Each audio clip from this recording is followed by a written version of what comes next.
So today I ran the S rank for Cmoc, and I thought it would be pretty good to showcase my damage and gears. As you can see here, my gears is very basic, average.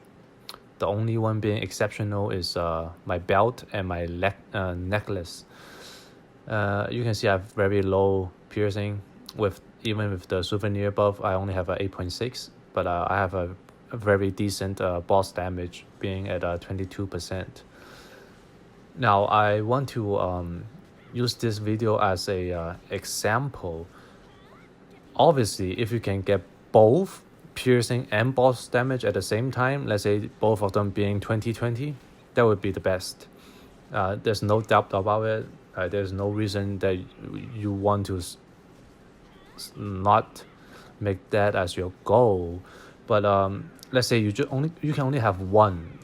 It's either piercing or boss damage. Which one should you go for? Now, the other Berserker in my party right now, he's lagging a little bit because he is not playing from North America. So he has a little bit of a ping issue, but he's pretty experienced and a very skilled player, and it doesn't really affect his ability to clear the dungeon. Now, on the damage, maybe there is a little bit effect because he might have to dodge abilities beforehand compared to people that is living in North America that can just barely made it type of a dodge that you might be able to squeeze out a little bit more damage that way. Now I want to point out that most of the damage here is pretty close when the 4 waves of mobs being cleared. So it's not like one person is significantly having more damage on the mobs than others, so it doesn't really affect the damage number. Now I'm just gonna spoil it right now to make my point easier, because I'm not going to commentate the whole video. There's not much to talk about besides the points I want to make here. Our damage came to really close. We are all fully buffed up with all the potions available in the game, and the food, the noodle we have used before we came in. And every ability, all the items are exactly the same. Whatever he's doing, I'm doing the same too. So there is no difference on that part. Now, one thing I want to point out is that I personally died 3 times. So that may lower my overall damage by probably 12 million, because every time you died, your party buff from your like archer, wizards, is no longer there, and my personal buff, like the potions I use, is also not there. So sometimes I forget to buff up again, or sometimes I just don't have the buff from my member. So you can give or take. So my maximum damage should be around 180 million in Cmoc for a 7 member run. Now I want to point out why I strongly recommend boss damage versus piercing. I know a lot of people say that, oh, piercing is very important. Yes, I understand that, but like I said, we don't want to go with the elite route. That is going to be very time consuming and very dependent on luck. Also, it's not just everybody can do it. It also consumes a lot of mesos. You might be a very new player. You don't have that resource available for you, and that's not what I aim for when I make videos. I usually tend to want to get as many help advice to new players as possible. from the feedbacks, like in game and stuff, I have a lot of people just whispering me saying that my videos help a lot, and I'm glad that it did. So here, so let me make this very clear as showcasing the economy of the market. It's just very simple with what you can buy with your mesos. Now you can see that if you go with boss damage here, you just simply put in the options when you select. For example, my necklace here. Now, I at the moment I don't find any max boss damage stats available, but a little bit different. It's not going to hurt. So you put in the necklace and you input 5% boss damage right there, additional option. You can see it's only the lowest one is only 2 million mesos.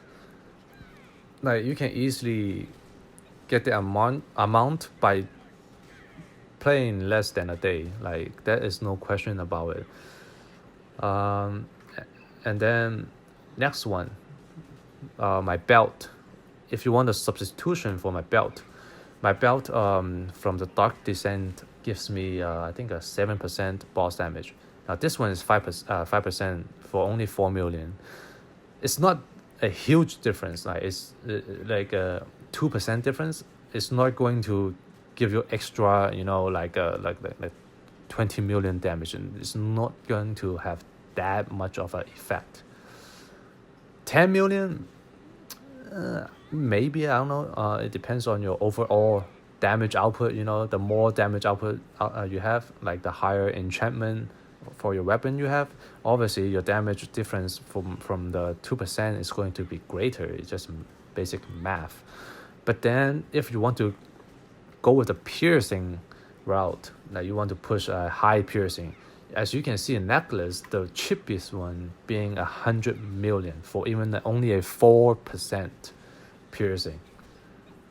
So you want to stack 20% piercing, right? The Berserker I showed earlier has a 17% without souvenir. So with the souvenir, he will roughly, and the guild buff, he will roughly have like 23%. And then you have to stack this with the items you buy on black market. It's just very costly. And then the belt, you want to stack a piercing belt. It's going to cost you 120 million. Now, like I said, this video is just a example, a reference where your damage may look like when you have about 22% boss damage. Obviously, gemstones and other stats should be taken into consideration, because different players have a different amount of stats. Like for example, I have a 10% melee damage bonus percentage, while the other Berserker has 15%. Now that is a very huge difference there. So the point I want to make is that for average players, you want to get to your highest stats with the lowest amount of meso. So you can start clearing contents, so you don't feel left behind. With the suggestion I make, Cmoc, the minimum requirement for like a personal damage is around only 110 million. Like that should, like if your whole party has 110 million damage, different class has a different way of putting out damage, and that's going to affect their numbers. I understand that.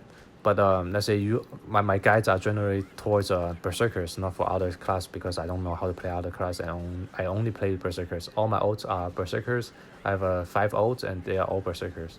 So what I'm speaking for is for my fellow Berserker players. A lot of people say Berserker is very brain dead. You just stand there and press a groundbreaker. I think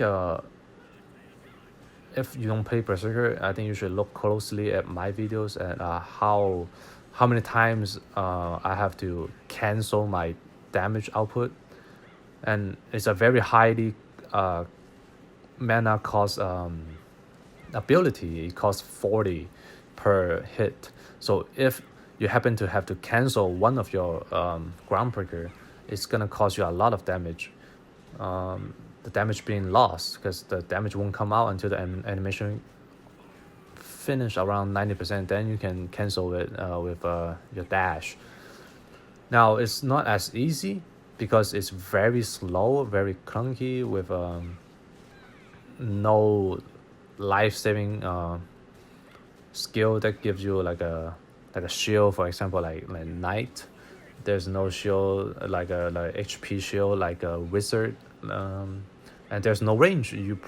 The only class that is harder to play than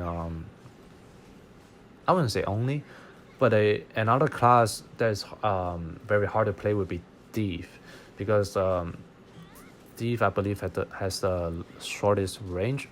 Berserker has a somewhat mid-range ish with the groundbreaker, but even then you don't want to cancel your attack, and all your movement is very slow.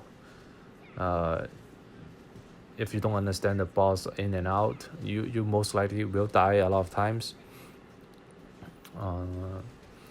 So I think I made my point pretty clear. Feel free to just skip over to the end to see the damage difference between my Berserker, the boss damage Berserker versus a piercing stacking Berserker. The damage is very close. I died 3 times, so that also has a effect on my overall damage. But I hope this video clears things up of on should you stack boss damage or piercing or other stats. If you find this video helpful, or you have any question, just feel free to leave a comment down below, and I will try to put out more guides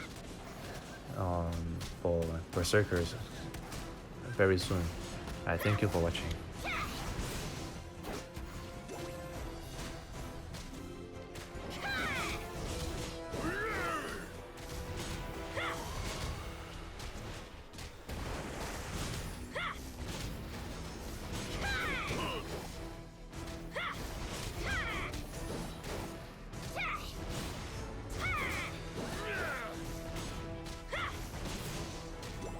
Getting close.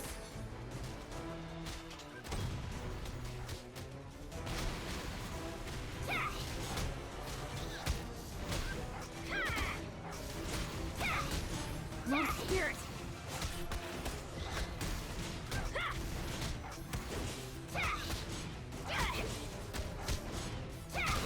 Is that all?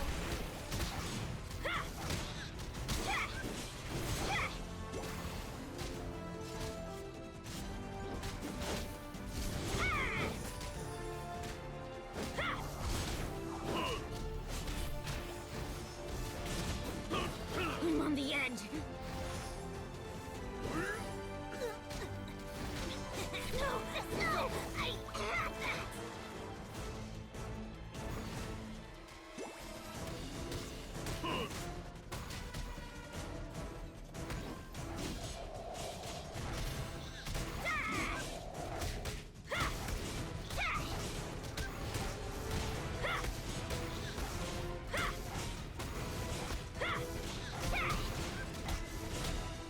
Get me more spirit.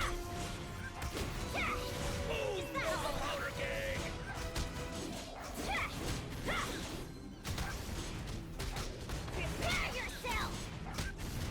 More spirit!